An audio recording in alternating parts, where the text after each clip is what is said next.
understanding the evaluation of failure.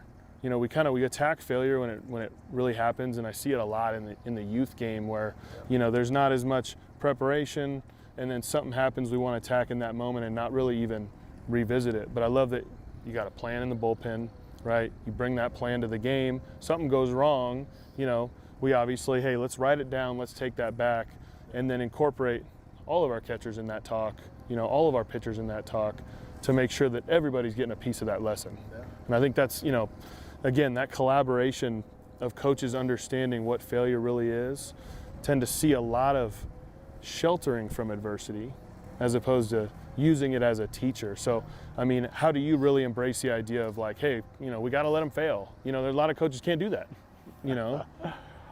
I think, and this, you're right, it's a great question. It stretches from 29 years old to 9 years old.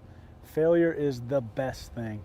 I heard a news story the other day. A lady was voted worst mother in the country because she let her 9-year-old ride the subway as an exercise to teach him how to handle himself in New York.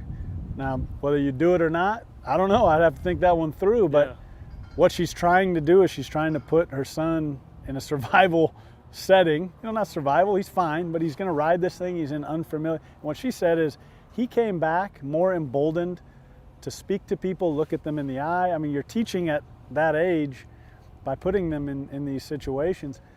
I tell our guys all the time that you fail forward, but failure is what you want. It means you're going to the edge of your comfort zone. It means you're getting pushed. So, I mean, I can't stress that enough for young parents.